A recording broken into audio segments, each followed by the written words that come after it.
What is a good thing happening in the US right now that people aren't aware of? Story 1. The sea stars on the West Coast are returning after suffering a wasting disease a few years back. As a former marine biologist and echinoderm lover, this makes me happy.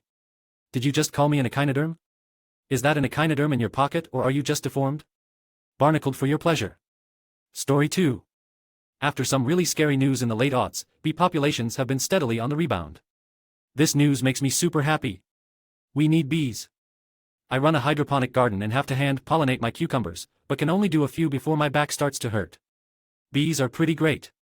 This makes me happy to hear. I've started planting pollinators-friendly plants and perennials in an effort to help the bees.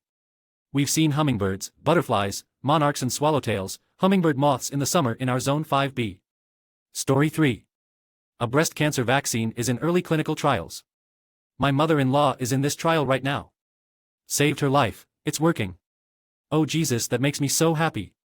Right? So many people hate their mother-in-laws. It's nice to see someone getting along with theirs. Does the vaccine also treat existing cases?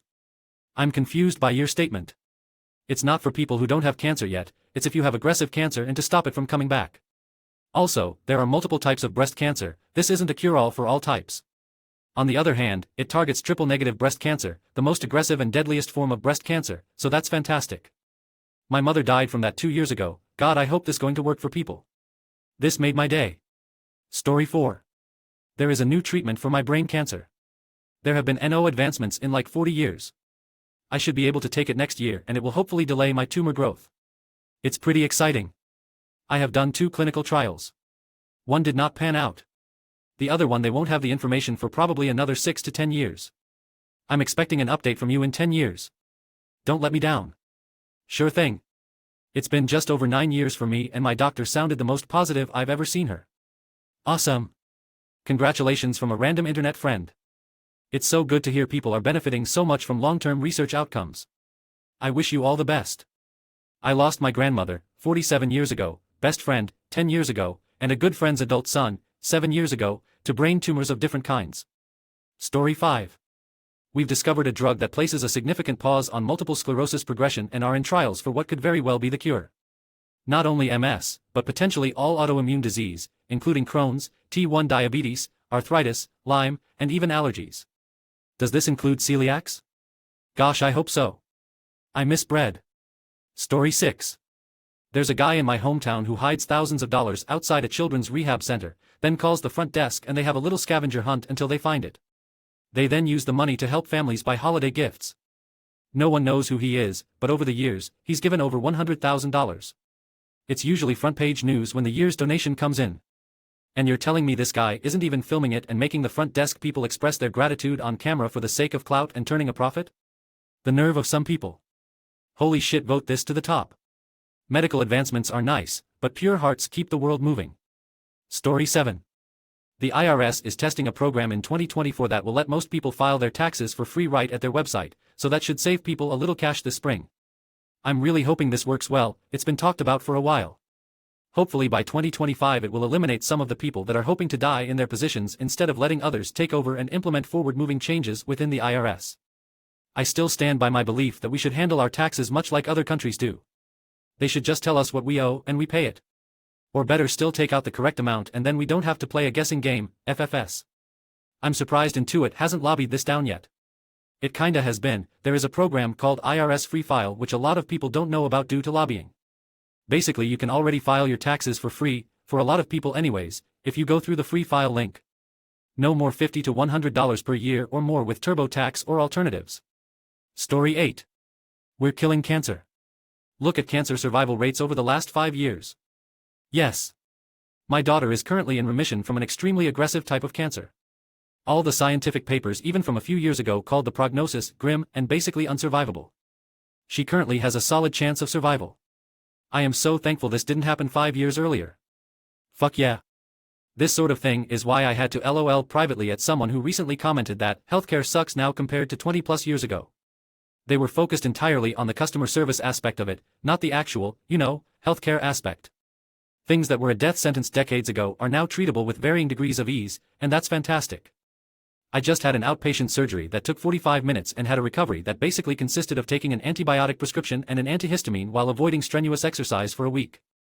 I could go to work same day if I wanted to.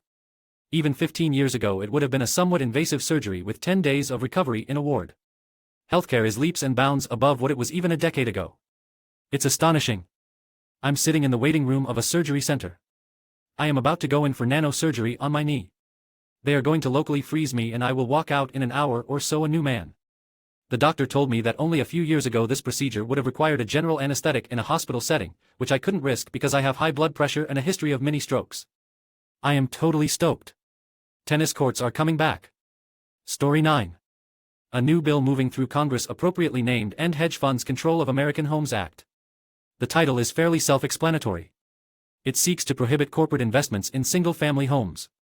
Whether this is practical and realistic or political theater is yet to be determined. But either way, I applaud the effort. Big corporate vacuuming up of single-family homes is one of the most underreported catastrophes in the US.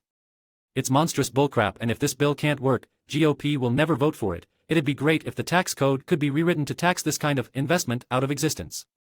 Some major media outlet interviewed a CEO of one of these companies that owned like 39,000 homes, and it was unreal watching the reporter completely fail to ask the most obvious questions. E.g., why should the people of this country permit you to do this? Or, you are the reason hundreds of thousands of Americans cannot afford a home and that, by extension, rent prices are skyrocketing. How are you not an illustration of the failure of tickle-down economics? Ha! Thanks to all pointing out my tickle-down economics typo.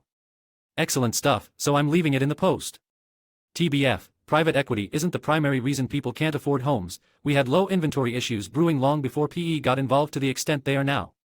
But they are now capitalizing on and worsening the issue. This is probably the single most important move in determining the success or failure of the country. Do nothing and guarantee the collapse of the nation. I'm all for establishing a housing tax as well. 2 private residencies or less? No tax, or a very small tax calculated somehow. I'll never have money for 2 homes, let alone 1, but I can at least understand a primary residence and a seasonal 2. But 2 or more? No one needs a 3rd private home. Tax time. It's time to end housing as an investment strategy. It's shocking how few politicians are actively addressing the skyrocketing cost of housing in this country, and the long-term impact this will have. I'm not talking about blue-collar workers not being able to own a home, but white-collar fairly well-off households will likely never own a home. The fact that very few politicians want to address it tells me how powerful the forces at play must be. Story 10.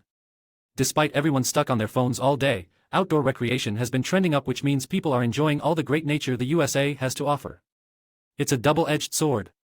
The great outdoors really is great, but also loved to death that locals can't enjoy it. See, Utah National Parks. This really blew up. Thanks for all the great discourse. National parks are paid for by everyone in the nation and are not supposed to be reserved for the enjoyment of locals. National parks are tough these days for sure. I just did a backpacking trip at the Grand Canyon, fantastic experience. One of the best things I did during COVID was plan a family camping trip to Yosemite. The place was mostly a ghost town. It will never be that empty during the summer again. Everyone has a right to enjoy the outdoors, regardless of where they live. Just because you live near something, it doesn't give you more rights than a visitor. Story 11. Every year in Atlanta and surrounding areas, Clark Howard and affiliates raise donations to give literally every single kid in foster care gifts of their choosing for Christmas morning. They make the quota every year, and participating in it is a Christmas tradition at my house. Google Clark's Christmas Kids and give what you can. Clark Howard is a staple here in Atlanta and someone we always turn to for consumer news. It will be a sad day when he retires. There are so many programs that provide Christmas gifts for underprivileged kids. Last year I left a domestic violence situation and had basically nothing, but my kid got an unexpectedly huge haul from Santa. It was like 3 huge garbage bags full of toys and clothes. This year she started school and we had to classify her as homeless for her school paperwork because we live with my parents. It was required. I tried to get out of doing it, so she's always getting offers for help from different organizations. We decline them, but it's good to know they exist for those who are truly in need. It's not quite the same thing, but my mom runs the local event every year that gets presents for kids whose parents are in prison. They even get presents for any other unrelated children in the household. It's been so successful the past couple of years that they even got really nice gifts and gift cards for the caretakers of the children. And then they throw a big party for everyone with food and games and Santa and the like.